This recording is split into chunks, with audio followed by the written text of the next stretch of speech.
Alors, je vais commencer par me présenter. Nous sommes deux collègues ACTA, Edwige Charbonnier Bonjour. et moi-même, Nathalie Pringard, qui travaillons à l'ACTA sur la thématique de la protection des plantes et plus particulièrement sur la collection Index ACTA, avec la mise en place du site Internet que je vais vous présenter pendant le webinaire, mais également les versions papier des Index ACTA phytosanitaires et Index ACTA biocontrôle. N'hésitez pas pendant le webinaire à poser vos questions par écrit dans le module dédié questions et réponses.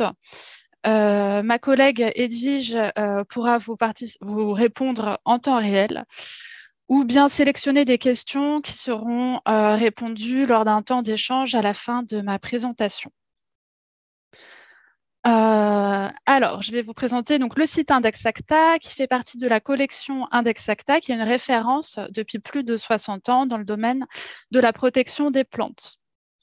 Le site, vous pouvez vous connecter à l'adresse www.index-acta.fr, permet de retrouver des informations mises à jour en temps réel sur tout un ensemble de produits. Il regroupe des produits phytopharmaceutiques, des informations sur des macro-organismes, des produits utilisables en agriculture biologique, dans le domaine du biocontrôle. On recense également des biocides à usage agricole et des informations sur des substances actives.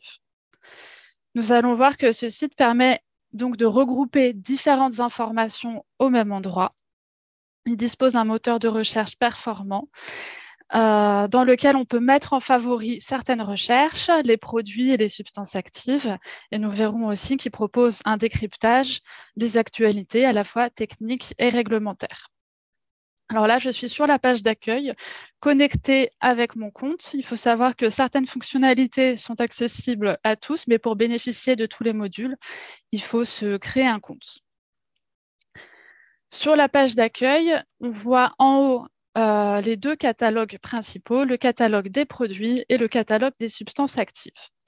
Si je clique sur le catalogue des produits, il se présente sous forme d'une liste des produits classés par ordre alphabétique avec différents champs de recherche qui sont disponibles dès cette page-là.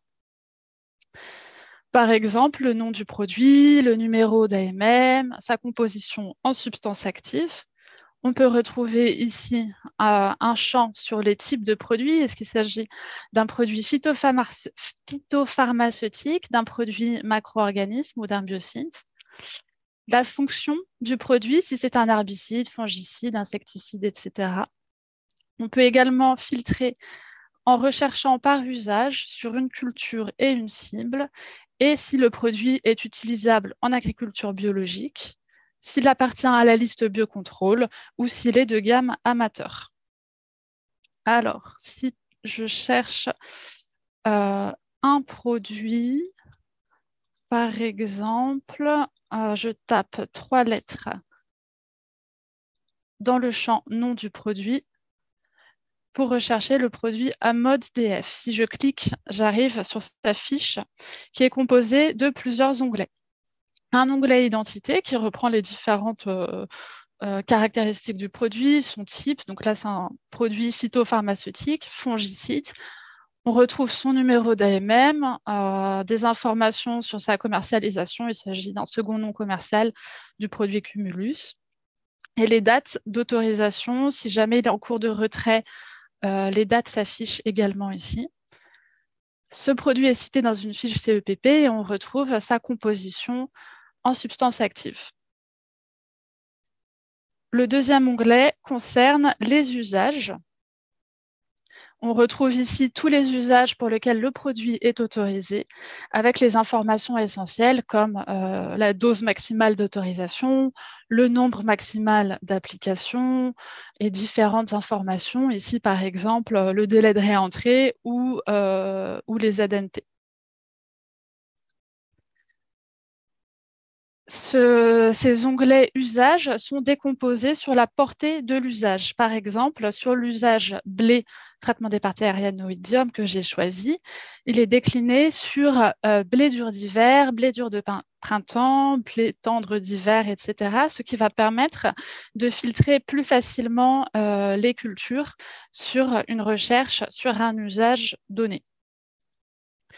Par exemple, si je veux vérifier tous les usages qui sont autorisés pour ce produit sur pommier, je tape la culture et je me rends compte qu'il y a 3 usages autorisés pour cette culture. Le troisième onglet, classification, permet de consulter la classification réglementaire du produit, donc de consulter l'ensemble des mentions de danger, les phrases H ou les phrases EUH, les conseils de prudence et d'autres phrases comme les phrases type les phrases SP. Il y a également un onglet LMR. Alors pour ce produit, voilà, il n'y a pas de LMR, donc je vais retourner dans le catalogue produit et je vais chercher le produit Axima. Donc ce produit est composé de 3 substances actives sur lesquelles sont répertoriés les LMR par substance et par culture sur lequel le produit est autorisé. Il faut savoir qu'on peut mettre, lors de la consultation d'une fiche produit en favori, grâce à l'étoile qui est située sur la fiche produit, qu'on retrouve également au sein du catalogue produit. Ça, c'était le moteur de recherche simple des produits, mais on peut également accéder à la recherche avancée qui va proposer plus de critères de recherche pour les produits phytopharmaceutiques, mais également les biocides et les macro-organismes. Le moteur de recherche avancé produit est composé de plusieurs catégories. L'onglet, la partie identité, la partie usage pour rechercher selon certaines cultures et certaines cibles, et la partie classification qui va permettre de rechercher selon que le produit contient ou non des phrases particulières. Si par exemple je veux rechercher tous les produits composés de phéromones de synthèse et qui sont cités dans une fiche CEPP, je croise ces 2 critères et j'obtiens tous les résultats. Une fois que j'ai effectué ma recherche avancée produit, je peux l'enregistrer en favori en lui donnant un nom, par exemple, phéromone CEPP. Je valide et toutes les recherches peuvent être retrouvées sur la page accessible depuis n'importe quelle page sur le site en cliquant sur l'étoile où je retrouve tous mes produits enregistrés en favori, mais également mes recherches enregistrées. Les substances actives également qu'on va voir plus tard.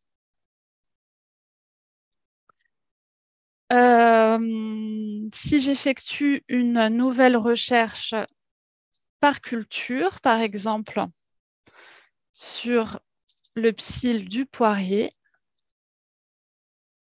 je retrouve l'ensemble des produits qui sont autorisés pour cet usage. Donc, à la fois des produits phytopharmaceutiques, mais également des macro-organismes. Ici, on peut voir sur la partie de gauche l'ensemble des substances actives qui sont contenues dans cette recherche. Et on peut refiltrer en cliquant sur une substance active et on voit qu'il y a des macro-organismes en Topac 500 pour cet exemple qui sont autorisés pour cet usage. Je vais passer maintenant au catalogue des substances actives qui se présente de la même manière que le catalogue des produits avec plusieurs critères de recherche, le nom de la substance, le numéro de case qui a un identifiant unique numérique, le type de substance, si c'est une substance phytopharmaceutique, un macro-organisme ou une substance utilisée dans des produits biocides ou d'autres types, l'activité de la substance, sa famille chimique et Des champs qui permettent également de rechercher par culture et cible sur les usages des produits qui contiennent cette substance. Alors, si je tape 3 noms de la substance, on peut taper les premières lettres de la substance ou alors un autre mot, par exemple potassium. Je vais consulter la fiche phosphonate de potassium. Et cette fiche est composée de 4 onglets. Le premier, identité, reprend les informations d'identité, le type, le numéro de casse, une description et des données réglementaires sur les dates d'approbation et d'expiration au niveau européen de la substance active. Le deuxième onglet, propriété mode d'action, donne des informations sur le mode d'action, sur les codes RAC permettant de mieux gérer les résistances, le comportement de la substance et ses propriétés physico-chimiques et également toxicologiques, écotoxicologiques. Il y a également un onglet classification.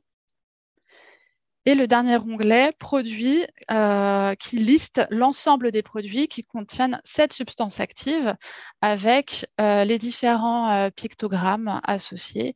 Par exemple, on retrouve le pictogramme produit de biocontrôle. Et si on clique dessus, on retrouve les différentes informations sur cette fiche produit.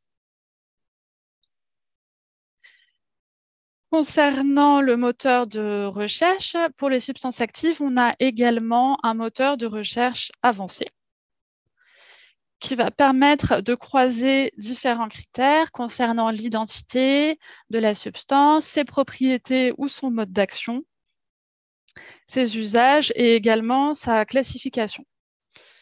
Alors, si par exemple, je veux rechercher toutes les substances insecticides qui contiennent une phrase de risque, la H351, susceptible de provoquer le cancer.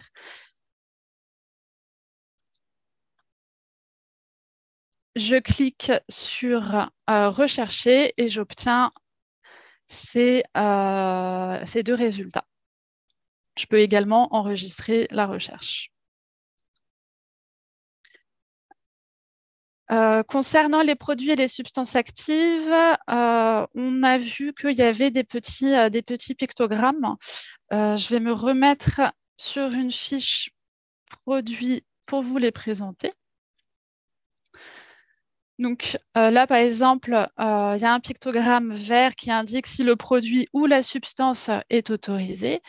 Il passe en orange s'il y a une date de retrait du produit ou de la substance active et en rouge si le produit est retiré, sachant qu'on le garde encore 1 an sur le site après sa date de fin d'utilisation. Il y a également d'autres pictogrammes pour les produits de biocontrôle et les pictogrammes utilisables en agriculture biologique. Ça, c'était la présentation des 2 catalogues principaux, mais sur le site, nous vous proposons également différentes actualités techniques et réglementaires que vous pouvez retrouver dans ce module dernière publication. Si je clique sur voir toutes les actualités, on peut voir que chaque mois, on répertorie les actualités réglementaires, par exemple celle du mois d'octobre, où nous recensons tous les textes issus du bulletin officiel du ministère en charge de l'agriculture, du journal officiel français ou européen, ou bien d'autres sources. Et ces textes sont synthétisés dans des items thématiques, par exemple biocontrôle, avec la dernière liste des produits de biocontrôle. Protection des plantes, substances actives. Par exemple, s'il y a une décision de prolongation de l'autorisation d'une substance active, on la retrouvera à ce niveau-là. Les textes relatifs au LMR, limite maximale de résidus, et le cas échéant sur des produits biocides ou des macro-organismes. Toutes les actualités contiennent des tags pour pouvoir filtrer plus facilement par catégorie. Si je sélectionne la catégorie biocontrôle, je vois toutes les actualités dédiées. Et nous proposons des fiches thématiques par exemple celle-ci, qui illustre l'utilisation de solutions de biocontrôle sur une filière particulière. Et toutes ces fiches sont rédigées par le réseau des instituts techniques agricoles.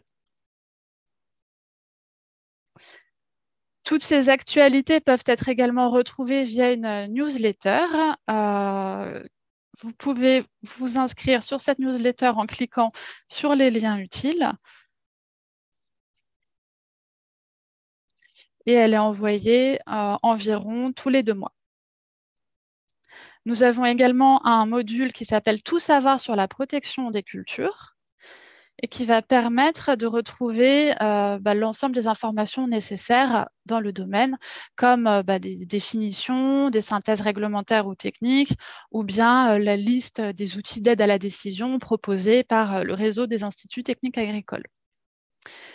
Je vais vous prendre un exemple, la classification des substances et des produits. Tout à l'heure, je vous montrais la classification dans les fiches produits et substances actives. Vous pouvez retrouver en naviguant sur cette partie l'ensemble des libellés, des phrases H, par exemple, qui sont répartis en 3 catégories, les dangers physiques, dangers pour la santé ou les dangers pour l'environnement.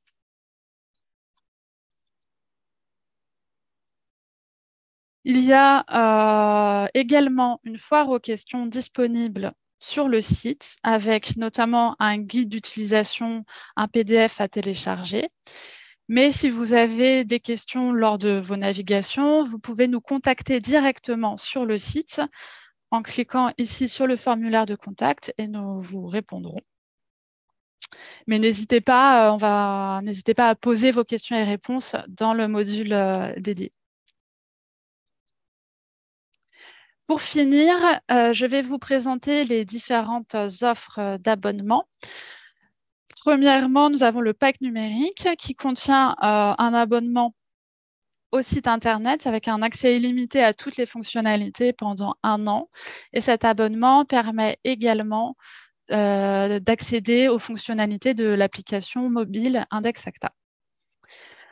Il y a des offres couplées avec les éditions papier, le pack duo qui contient le pack numérique, mais également au choix un index Acta, soit phytosanitaire, soit biocontrôle, ou bien le pack premium qui contiendra les 2 livres papier en plus du pack numérique.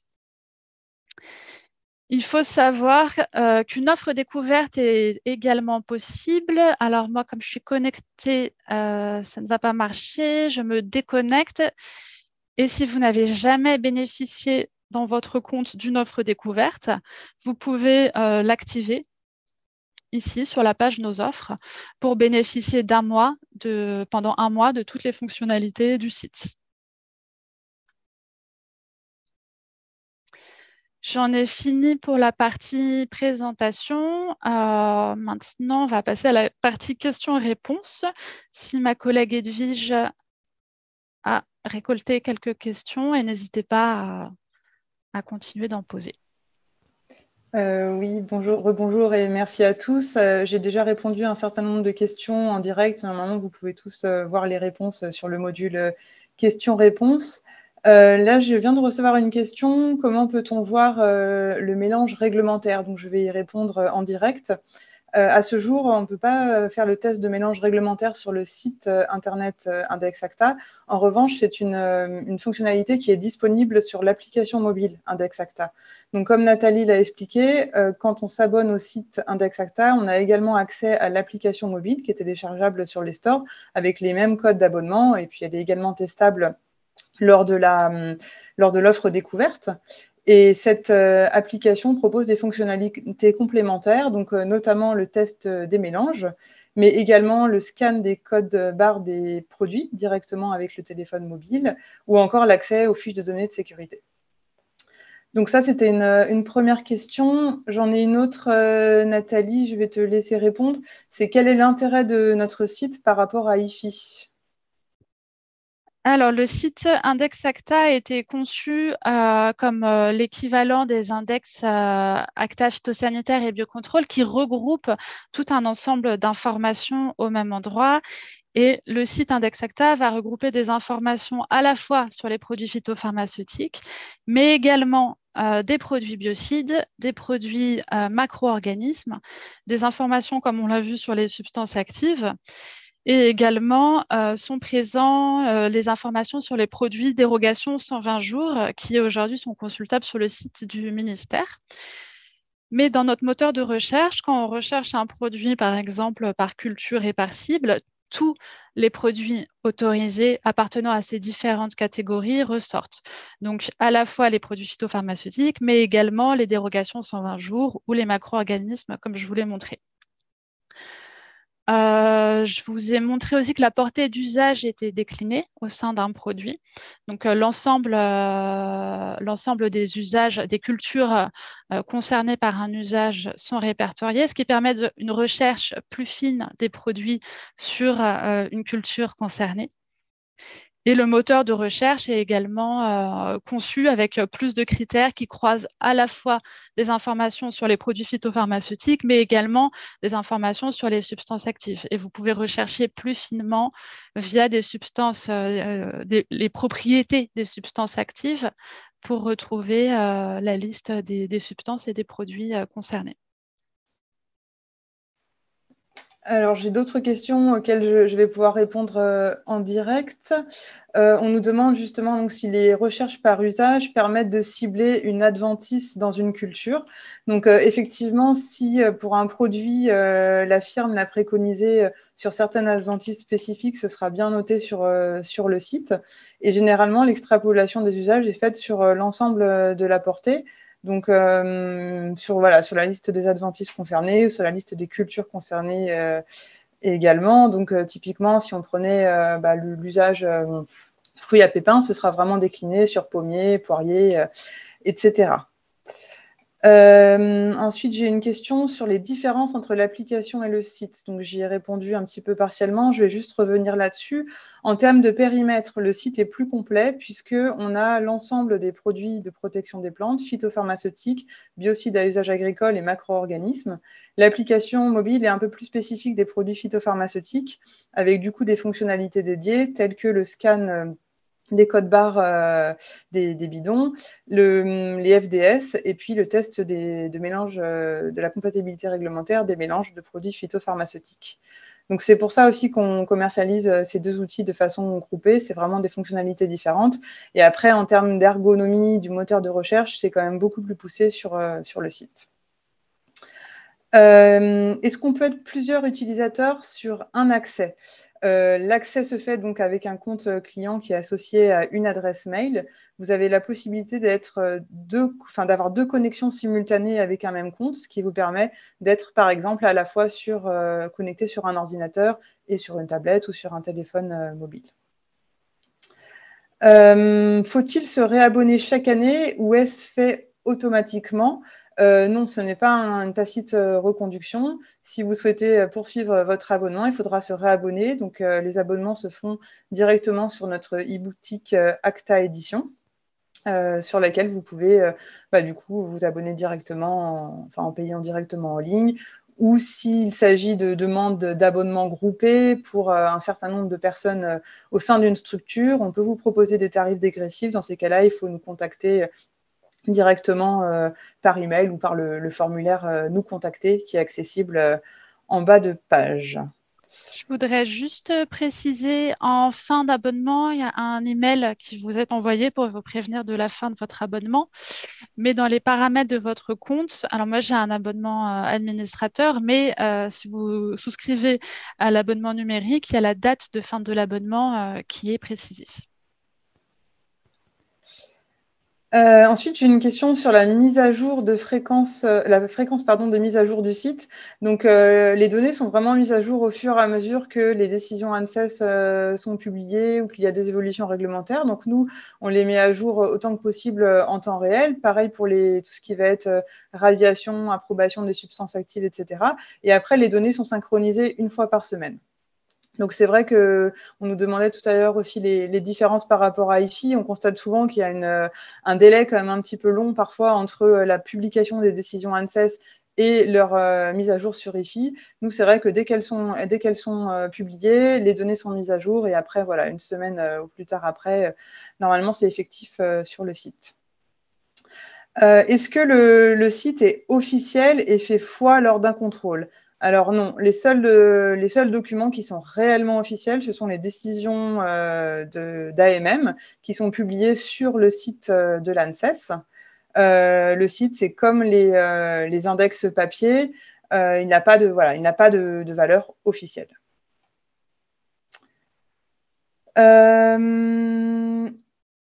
Alors, j'avais une question, j'ai déjà répondu en partie. Peut-être que ça vaut le coup de quand même remontrer un exemple, Nathalie, sur les dérogations 120 jours.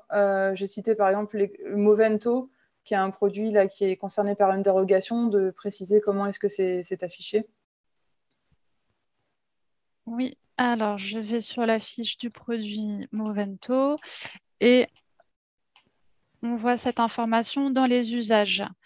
Sur l'onglet usages sont répertoriés tous les usages autorisés, donc ceux qui sont autorisés en temps normal pour le produit, mais également ceux qui sont autorisés sous forme de dérogation 120 jours. Ici, par exemple, nous avons l'usage porte-graines, betterave industrielle et foragère, traitement contre les pucerons. Et les dates sont précisées directement ici. C'est autorisé du 7 octobre au 4 février 2023. Et vous avez, en cliquant sur l'usage, toutes les informations concernées par cet usage, avec en commentaire que cet usage est valable pendant le temps de la dérogation 120 jours. Merci Nathalie. Alors j'ai une question d'un utilisateur. Apparemment c'est pour une question plus spécifique sur l'application smartphone. Du coup je vais vous mettre notre contact direct pour que vous puissiez pour qu'on puisse voir ça directement par mail. Comme là le propos c'était vraiment plus sur le site, ce sera plus simple comme on n'a pas le partage d'écran en cours sur l'application mobile. Ensuite, j'ai un commentaire d'un utilisateur qui nous dit que le site est assez intuitif et nous en remercie. Donc, merci pour ce compliment. Et donc, il nous demande quel est l'intérêt d'avoir l'index ACTA, d'autant plus que le site est à jour. Donc, c'est vrai qu'on a vraiment conçu ces supports papier et site de façon complémentaire parce qu'on a des utilisateurs qui sont encore très attachés à la praticité d'avoir un livre transportable facilement et de l'avoir toujours sous la main. Donc c'est pour ça, voilà, ces produits sont complémentaires. C'est vrai que pour tout ce qui va concerner vraiment les fiches produits, fiches substances, vous serez forcément plus à jour sur le site, puisque comme on le disait, c'est mis à jour chaque semaine, là où les ouvrages papier sont mis à jour une fois par an. En revanche, on a beaucoup de contenu texte au début de l'index papier qui explique la réglementation, des synthèses techniques, des choses comme ça. Et c'est vrai que pour le moment, on est un peu moins complet. On est un peu moins complet sur le site index. On reprend les grandes lignes, mais voilà, il y a quand même des compléments pour quelqu'un qui veut appréhender l'ensemble de la réglementation. Je pense que les ouvrages papier restent quand même des bons supports. Les DVP sont-ils indiqués? Oui, les DVP sont indiqués sur les usages, dans les onglets usages. Et je crois que j'arrive à la fin des questions. Oui, je ne vois pas d'autres questions. Ça tombe bien puisqu'il est 12h28. Néanmoins, s'il y a quelques dernières questions, n'hésitez pas pour qu'on puisse les traiter en direct. Et si des questions vous viennent au fil de vos navigations sur le site, n'hésitez pas à utiliser le formulaire de contact qui nous envoie un email directement et nous sommes assez réactifs pour vous répondre très rapidement. Voilà, et donc pour la question, je reviens là sur la question pour l'application smartphone. Donc le mieux, c'est de nous envoyer directement donc un mail à édition au pluriel @acta.asso.fr ou alors de passer par le formulaire de contact. On vous répondra directement, ce sera plus facile. Et enfin, une question qui est parfaite en conclusion. Est-ce que l'enregistrement de cette réunion nous sera partagé? A priori, oui, il faut qu'on voit sous quelle modalité. On vous tiendra dans tous les cas au courant, mais je pense qu'on l'a enregistré, donc on pourra le partager. Et sinon, on a prévu un support un peu récapitulatif qu'on va vous envoyer rapidement par mail avec tous les liens et toutes les informations. On Et pourra donc, peut-être le n'hésitez pas. remettre aussi sous forme de publication directement sur le site. Vous pourrez le retrouver ainsi.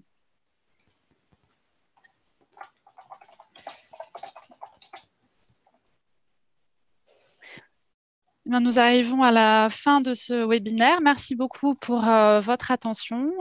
J'espère que vous avez appris des trucs et astuces sur la navigation du site et n'hésitez pas à nous contacter en cas de futures questions. Merci beaucoup. Bonne journée. Au revoir. Merci, au revoir.